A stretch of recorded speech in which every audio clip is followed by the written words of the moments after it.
If you want my support for sweeping gun legislation, and the House is planning even more action next week, that takes away my Second Amendment rights, the banning of high-capacity magazines, the very minimum threshold is that the law you're proposing has to make sense on paper and work in theory. The president's plan just doesn't accomplish that. To understand why, we have to look back in history at the first widely recognized active shooter scenario. To get into that, we first have to identify what an active shooter is. Let's turn to the Police Academy Manual. You'll see the word active shooter is used 24 times throughout the entire manual, and they have an entire section dedicated to active shooter response. The FBI defines an active shooter as one or more individuals participating in a random or systematic killing spree, demonstrating their intent to harm others with a firearm. An active shooter's goal is mass murder, not traditional criminal acts such as robbery or hostage taking. Previously, responses to active shooter incidents focused on containing a threat and awaiting on the arrival of SWAT teams. However, the current tactics focus on immediately locating the active shooter and ending the threat before helping the injured. You gotta bypass hurt children. Where does this previously language come from? To understand that, we have to look back to August 1st, 1966 in Austin, Texas. The clock tower shooting. An engineering student armed himself with a gun, climbed the top of the clock tower, and shot 40-some people. The shooter's profile revealed he had no criminal history, but he had bad grades and a gambling addiction problem. The shooter was killed during the incident. His autopsy revealed an undiagnosed brain tumor that would have been responsible for uncontrollable, impulsive, violent urges. He mentioned killing people before the clock tower incident.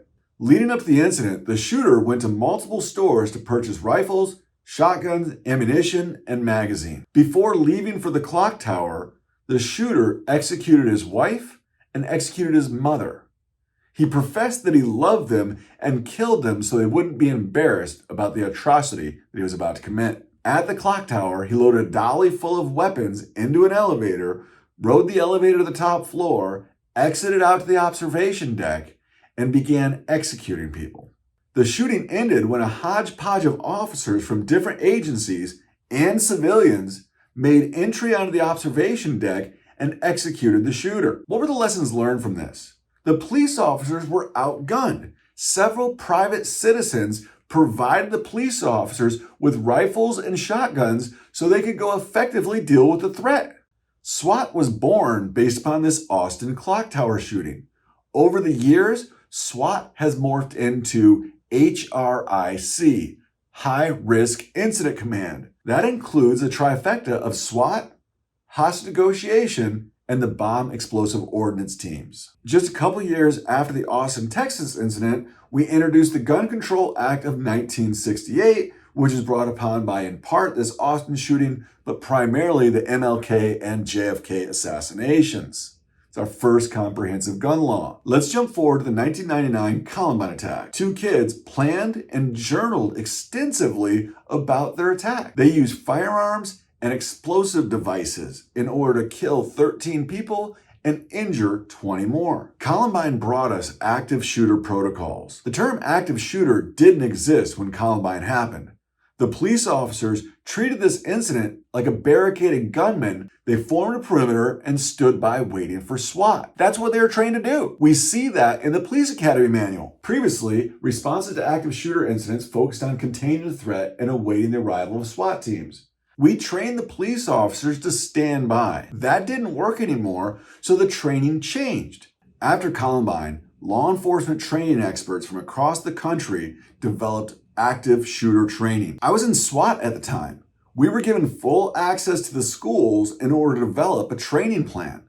As our training got better, we continued to introduce more and more complications, adding loud music, role players acting as victims, simunition rounds, strobe lights flashing, you name it. Maybe we'll go more into that in another video. The president's response to this current round of massacres is to enact legislation that bans high-capacity magazines and assault rifles. The idea is, if the person doesn't have access to high-capacity magazines and assault rifles, they won't be able to engage in mass killing. That's where the problem is. If the high-capacity magazine ban was in place, and the assault weapons ban from 1994 was still in place, and we had the Texas clock tower shooting today, the weapons used by the shooter in the Texas clock tower incident would be completely legal. So instead of going to the gun store and buying an AR-15, I would go to the gun store and buy a legal alternative. The minimum threshold question is, on paper, in theory, would this newly enacted legislation stop the prior mass killings? If we look to the Texas clock tower incident, he didn't use an AR-15.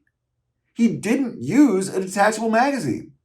He had an 8-round attached magazine.